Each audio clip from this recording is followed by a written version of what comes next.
আমাকে যে মানুষটি বিয়ে করল তার আগের স্ত্রীর একটা ছেলে সন্তান আছে। তার স্ত্রী মারা গেছে। এখন তার ছেলেটিকে দেখাশোনা করার জন্য আমাকে বিয়ে করেছে। ছেলেটার নাম রাজু। বয়স 12 বছর হবে। আমিও জেনেই বিয়ে করেছিলাম।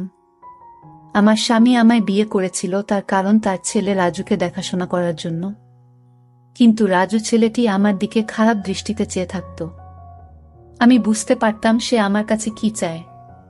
একদিন স্বামী একটা কাজের শহরে চলে গেলেন, আর এর মধ্যে বাড়িতে কেউ ছিল না। রাতে রাজু বলল, মা, আমি আমার রুমে একা ঘুমাতে পারবো না। অথচ তার বাবা বাড়িতে থাকতে সে তার নিজের রুমে ঘুমাতো। আমার রুমে ঘুমানোর জন্য আমার প্রতি রাতে বলতো। আমার আসল মা বেঁচে থাকলে আমাকে না করতে পারত না। তুমি মুখে মুখে না করে দিলে এসব বলে কান্না করতে লাগলো।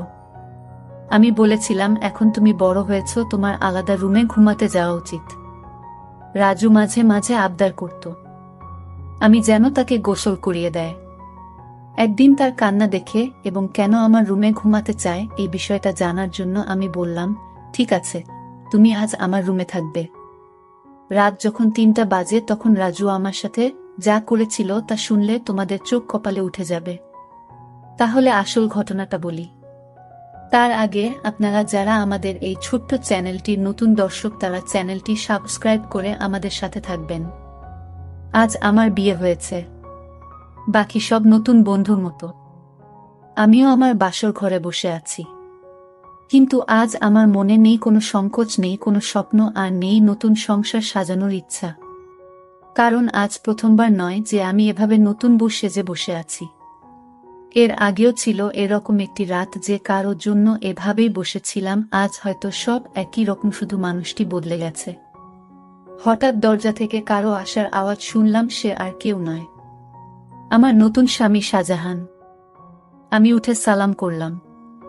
শাহজাহান বলল, সালাম করা লাগবে না, বরং আপনি বিছানায় শুয়ে পড়ুন। আমিও সোফায় শুয়ে পড়ি। সালমা বলল, না না, আপনি বিছানায় ঘুমান, আমি সোফায় থাকতে পারবো। শাহজাহান বলল, দেখুন, আমরা দুজনের কেউই এই বিয়ে মানি না। দুজনেরই আলাদা আলাদা কারণ আছে বিয়ে করার, কিন্তু আমরা একজন অন্যজনের সম্মান তো করি। আর আমি এরকম ব্যক্তি না জেনে আমি বিছানায় ঘুমাবে আর কোনো মেয়েকে এভাবে সোফায় কষ্ট করে ঘুমোতে দেবে। আপনি আমার স্ত্রী, তাই আপনার খেয়াল রাখা আমার দায়িত্ব। আর আপনি যদি আমার এতটুকু সম্মান করেন তবে বিছানায় ঘুমিয়ে পড়ুন। আমিও মাথা নেড়ে সম্মতি দিলাম আর বিছানায় শুয়ে পড়লাম। এবার বলি, আমাদের বিয়েটা কিভাবে হলো। মিস্টার শাহজাহান চৌধুরী শহরের অনেক বড় একজন ব্যবসায়ী। আমাদের বিয়েটা পরিবারের সম্মতিতেই হয়েছে। বলতে গেলে পরিবারের জন্যই হয়েছে। অবশ্য আমাদেরও অসম্মতি ছিল না। আজ আমরা দুজনে এক পবিত্র বন্ধনে আবদ্ধ, কিন্তু এ বন্ধন কোনো মনের জায়গা নেই। কারণ আমাদের দুজনের মনেই যে অন্য কারো নাম আগে থেকেই লেখা। মানে দুজনের মনেই অন্য কারো মায়ায় জড়িত। অন্য কারো কাছে আমাদের মন বন্ধক রয়েছে। ভাবতেই চোখ দিয়ে এক ফোঁটা জল বয়ে গেল। বিয়েটা দুজনেই করেছি, কিন্তু এই বিয়েতে কোনো ভালোবাসা নেই, শুধু রয়েছে দায়িত্ব। তা নিয়ে আমাদের বিয়ের আগেই চুক্তি হয়েছিল, উনি আমার দায়িত্ব নেবে, আর আমি উনার পরিবারের আর উনার ছেলে রাজুর, উনার মলি আপুর ছেলে। মলি আপুকে তাই তো ভাবছেন? শাহজাহান এর প্রথম স্ত্রী। তিনি এখন আর এই পৃথিবীতে নেই। 3 বছর আগে ইহকাল থেকে পরকালে প্রস্থান করেছে। বিয়ের আগে তার ছবি দেখে জানতে পারলাম সে আর আমি একই ভার্সিটিতে ছিলাম। শাহজাহান ও তার আমার সিনিয়র ছিল। শাহজাহানের সাথে কখনো দেখা না হলেও মলি আপুর সাথে প্রায়ই দেখা হতো। সরি দেখা বললে ভুল হবে, ঝগড়া হতো বলে উনি আমাকে তেমন একটা দেখতে পারতেন না। এর কারণও আছে, আমি অনেক দুষ্ট প্রকৃতির ছিলাম, আর উনার সব টাইটেল নাকি চুরি করেছিলাম তা উনি শুধু ভাবতেন। অবশ্য আজও হয়তো থাকলে আমার সঙ্গে ঝগড়া করতেন। উনার স্বামীকে চুরি করেছি বলে অপবাদও দিতেন, কিন্তু ওনার স্বামীর উপর তো আমার কোনো অধিকারই নেই, কারণ আমি উনাকে নিজের স্বামী মানতে পারিনি। বিয়েটা করেছি শুধু পরিবারের জন্য। রাজু এখন 11 বছরের ছেলে। ক্লাস 5-এ পড়ে, দেখতে একদম তার বাবার মতো। যেমন সুন্দর তেমনি মায়াবী দেখতে। বিশেষ করে তার চোখ দুটি শাহজাহানের মতো একদম। শুনেছি শাহজাহানের চোখে নাকি অনেক মায়া, কিন্তু কখনো তাকায়নি, কারণ এখন আর কারো মায়া পড়তে চাই না। একবার পরে অনেক কেঁদেছি, আর কাঁদার ইচ্ছা নেই। আর না কষ্ট সহ্য করার ক্ষমতা আছে, সব বাদ দিয়ে এখন ঘুমিয়ে পড়ি। ঘুম থেকে উঠলাম, সকালের আলো যখন চোখে এসে পড়ল, উঠে দেখি শাহজাহান এখনো ঘুমোচ্ছে, কিন্তু জানলা থেকে আসা আলো তার ঘুমে ব্যাঘাত দিচ্ছে। তাই পর্দা বন্ধ করে দিয়ে আসলাম। এসে রেডি হয়ে বাইরে চলে আসলাম। এসে দেখি আমার শাশুড়ি মা আর ভাবি আগে থেকেই উঠেছে। আরে বোমা, তুমি এত সকালে কেন? আমি বললাম, আসলে মা ঘুম ভেঙে গিয়েছিল তাই। ভাবি, তা ঠিক আছে, কিন্তু আমাদের নতুন বোমা কোনো সাজে না, না কোনো গয়না। যাও পরে আসো। ভাবি, আসলে আমার সাজা পছন্দ না। ভাবি বলল, জানি, তাই তো গতকাল নিজের বিয়েতেও সজনি। মা বলল, বিয়েটা কি তেমন ভাবে হয়েছে, নাকি তোর দেবার জন্য কিছুই করতে পারলাম না? ভাবি বলে, থাক মা, বাদ দেন। মা, আমাদের নতুন বউ তো এমনিতেই চাঁদের টুকরা, ওর সাজা গোজা লাগবে না। ভাবি, আমি বুঝি সুন্দর না, মুখ গোমরা করে মা বলল, তুইও খুবই সুন্দর, কিন্তু মা জানো, আমি ছেলে হলে ঠিকই প্রেমে পড়তাম। আমার যাটা এত সুন্দর, সবাই হাসাহাসি করত। সালমা বলল, মা আমি আপনাদের জন্য চা বানিয়ে আনি। মা বলল, আরে না, তুই বস, আমরা সব করব। সালমা বলল, মা আমার ভালো লাগে না এমনি বসে থাকলে। মা, কিন্তু সালমা প্লিজ মা। ভাবে বলল, আচ্ছা তাহলে আমি সাহায্য করি, আর সাথে অনেক গল্প করব, কেমন? সালমা, আচ্ছা। সালমা চা বানালো, আর রানু ও ভাবির সাথে গল্প করল। আসলে গল্প করছিল না, শুধু শুনছিল। চা বানানো শেষে নিয়ে আসে। এসে দেখে মা, বাবা আর শাহজাহানের ভাইয়া বসে আছে। বসে বসে গল্প করছে, সবাইকে চা দিল। বাবা বলল, অনেক মজা হয়েছে, তোমার চায়ের থেকেও মজা হয়েছে। শাহজাহান, হ্যাঁ, অনেক অনেক ভালো হয়েছে। রানুকে একটু চা বানানো শিখিয়ে দিয়ে। রানু, কি এত বড় কথা, কাল থেকে 7 দিন তোমার চা বন্ধ? বাবা বলল, না না, আমি তো দুষ্টুমি করে বলেছি। তুমি তো জানো আমি চা ছাড়া থাকতে পারি না। এভাবে সবাই চা খেয়ে নিলাম। তারপর আমি আমার স্বামী রুমে গেলাম, গিয়ে দেখি অবাক কাণ্ড। শাহজাহানের ছেলে, অর্থাৎ আমার স্বামীর ছেলে তো আমারই ছেলে, সে তো বড় দুষ্টু হয়ে গেছে অল্প বয়সে। মনে হয় পেকে গেছে। গিয়ে দেখি একটা পুতুল হাতে নিয়ে বলছে, তুমি কবে আমার হবে মা, কবে আমায় কাছে টেনে নেবে? আমি যে আসতে পারছি না মা। আমি অবাক হয়ে তার কথাগুলো শুনতে পেলাম, কোনো মাকে সে চায়, আর মায়ের কাছে তার কিসের চাওয়া? আর তার মা তো বেঁচে নেই। তাহলে আমাকে নিয়ে কিছু বলছে নাকি? এত ছোট ছেলেই বয়সে পেকে গেছে। কি বলছে কিছুই বুঝতে পারছি না। কিছুদিন পর আমার স্বামী ব্যবসার কাছে বাইরে গেলেন কিছুদিনের জন্য। রাজু ছেলেটি আমার দিকে সব সময় এক অদ্ভুত দৃষ্টিতে তাকিয়ে থাকে।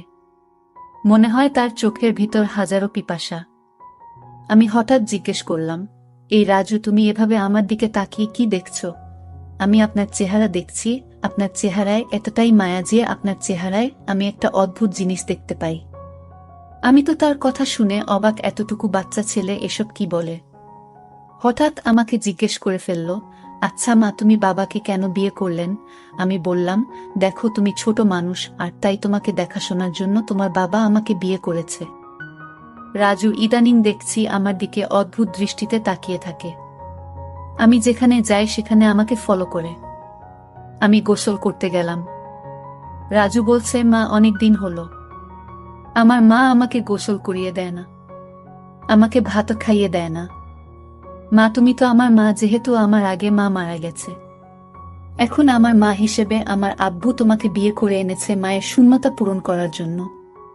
মা, আমাকে তোমার হাতে গোসল করিয়ে দাও। আমি বললাম, দেখো রাজু, তুমি যখন ছোট ছিলে তখন তোমার মা তোমাকে গোসল করিয়ে দিত, আর এখন তো তুমি বড় হয়েছ, তুমি নিজ হাতে গোসল করতে শিখেছ। তাই এখন আর আমি তোমাকে কিভাবে গোসল করিয়ে দেয়? তুমি নিজেই করতে পারবে বাবা। সৎমা পর কখনো মা হয় না। আমি বুঝতে পারলাম আমাকে তোমার কোনো হেল্প করতে হবে না। এই বলে রাজু চলে গেল। আমি চিন্তা করলাম আমার কি কোথাও ভুল হয়েছে। আমি তো এখন তার মা, আর তাই মা হিসেবে আমার কর্তব্য পালন করা উচিত ছিল। কিন্তু তো তার বাবা বাড়িতে থাকাকালীন আমার হাতে গোসল করতে চাইতো না। আজ বাড়িতে তার বাবা নেই। আসলে কারণটা কি, বিষয়টা আমি কিছুই বুঝতে পারছি না। এসব ভাবতে ভাবতে রাতের রান্না শেষ করে আমার রুমে গিয়ে রাজুকে ডাক দিলাম। গিয়ে দেখি আমার একটা ছবি হাতে নিয়ে ছবিটির সাথে কি যেন বলছে, আর ছবির সাথে এক অদ্ভুত আচরণ করছে, আর বলছে আমার মনের আশাটুকু কবে পূরণ হবে মা। রাজু চোখের পানি ছেড়ে কান্না করছে আর বলছে। আমি ডাক দিলাম, রাজু তুমি কান্না করছো কেন, তোমার কি হয়েছে? কিছু হয়নি মা, আমি আসছি, তুমি যাও। আমি এক গভীর চিন্তায় পড়ে গেলাম। রাজু আমার কাছে কি চায়, তার দৃষ্টিভঙ্গি আমার কাছে স্বাভাবিক মনে হচ্ছে না।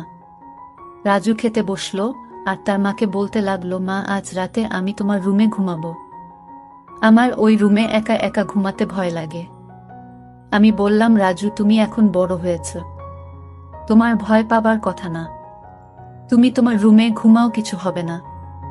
রাজু আমার কথার জবাবে বলল, আরে মা, আমার আসল মা যদি বেঁচে থাকতো তাহলে এভাবে মুখে মুখে না করতে পারতো না। আমার সব ইচ্ছা আমার মা পূরণ করত। আচ্ছা রাজু, তোমার কাছে একটা প্রশ্ন, তোমার আব্বু যখন বাড়িতে ছিল তখন তুমি তোমার সব আবদারের কথা বলতে না? এখন তোমার আব্বু বাড়িতে নেই, আর এখন তোমার অনেক আবদারের কথা বলছো কেন বাবা? মা তুমি আমার কষ্ট বুঝবে না? আমি তো কিছুই বুঝি না, সব তুমি বোঝো। এসব কথা বাদ দিয়ে এখন ঘুমাতে যায়। রাত অনেক হয়েছে। রাজু চোখের পানি ছেড়ে তার রুমে চলে গেল, আর আমি শুয়ে শুয়ে রাজুর আবদারের কথা ভাবতে লাগলাম। রাজু আমার রুমে ঘুমাতে চাই, তার নাকি নিজের রুমে থাকতে ভয় করে। আবার বলে তাকে গোসল করিয়ে দিতে, আমার ছবি হাতে নিয়ে ছবিটির সাথে গুনগুনিয়ে কি জানি বলে। না, আমি কিছুই ভাবতে পারছি না। এসব ভাবতে ভাবতে আমার কিছুতেই ঘুম আসছে না। হঠাৎ রাজুর রুমে একটা আওয়াজ শুনতে পেলাম। আমি জানালা দিয়ে উকি দিয়ে দেখি ছবিটি হাতে নিয়ে ছবির সাথে এক অন্য রকম আচরণ করছে, আর মাঝে মাঝে হাসছে, আবার কান্নাও করতেছে। আমি এসব ভাবতে ভাবতে পাগলের মতো হয়ে গেলাম, কিছুতেই ঘুমাতে পারছিলাম না। কিন্তু হঠাৎ আমার মাথায় একটা বুদ্ধি এলো। আসলে রাজু আমার কাছে কি চায় তা আমার জানতে হবে। তাই আমি সিদ্ধান্ত নিলাম, আমি আমার রুমে তাকে থাকতে দিব, আর আমি ঘুমাবো না, ঘুমের ভান করে থাকব। তাহলে বুঝতে পারবো আসলে রাজু আমার কাছে কি চায়, তা স্পষ্ট হয়ে যাবে। তারপর দিন আমি রাজুকে বললাম, রাজু আজ তোমাকে আমার নিজের হাতে খাবার খাইয়ে দিব, তুমি খাবে? না না মা, আমি তোমার হাতের খাবার খাবো না, কারণ তুমি আমার আবদার পূরণ করো না। ঠিক আছে বাবা, তোমার সব কথা রাখবো, তুমি এবার আমার হাতে রান্না করা খাবার খেয়ে নাও।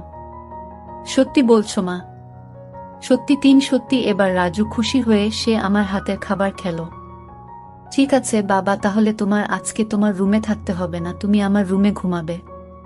কারণ আমি এখন বুঝতে পারছি বড় রুমে থাকতে তোমার ভয় লাগে, তাই না? তাহলে তুমি আমার কষ্টটুকু বুঝতে পেরেছ। তারপর রাজুর বাবার ফোন আসলো। সে ফোনে জানিয়ে দিল আমার আসতে আরো 15 দিন দেরি হবে। তুমি ছেলের প্রতি খেয়াল রেখো।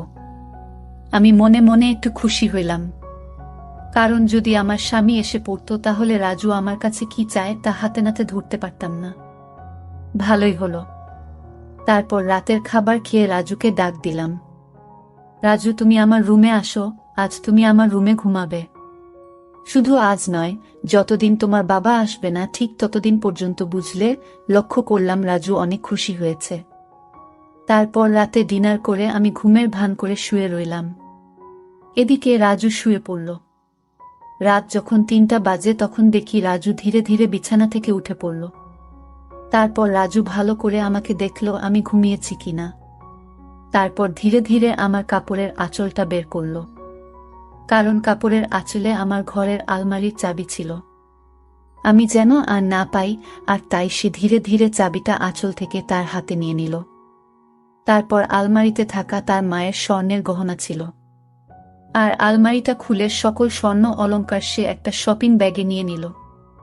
ব্যাগ তার রুমে নিয়ে রেখে আসলো। তারপর চাবিটা আঁচলে বেঁধে রেখে দিল। তারপর ঘুমিয়ে পড়ল। আমি ঘুম থেকে জেগে উঠি। এটা কি করলো? এতটুকু একটা ছেলের সাহস দেখে আমি অবাক হচ্ছি। সেসব স্বর্ণ অলংকার চুরি করলো। আর এই বয়সে তার এত স্বর্ণ বা টাকা দরকার কেন? আমি তাকে কিছুই বলিনি। সকালে উঠে রাজু বলল, মা, তাড়াতাড়ি খাবার দাও, আজ একটু জলদি স্কুলে যেতে হবে। ঠিক আছে, আমি নাস্তা দিচ্ছি, খেয়ে স্কুলে যাও। সে তাড়াহুড়া করে খাবার খেয়ে ব্যাগটি নিয়ে ঘর থেকে বের হতেই আমিও তার পিছু নিলাম। তারপর দেখলাম একটা স্বর্ণের দোকানে গিয়ে স্বর্ণগুলো বিক্রি করে দিল। তারপর এই টাকাগুলো নিয়ে কবরের চারপাশে বেড়া দেওয়ার জন্য কিছু সরঞ্জাম কিনল। আর সেই সরঞ্জাম নিয়ে গেল তার আসল মায়ের কবরের পাশে। আর মায়ের কবরের চারপাশে বেড়া দিয়ে খবরটাকে সুন্দর করে তুলল, যেন গরু ছাগল যেতে না পারে। আমি রাজুর এই দৃশ্য দেখে অবাক হয়ে গেলাম।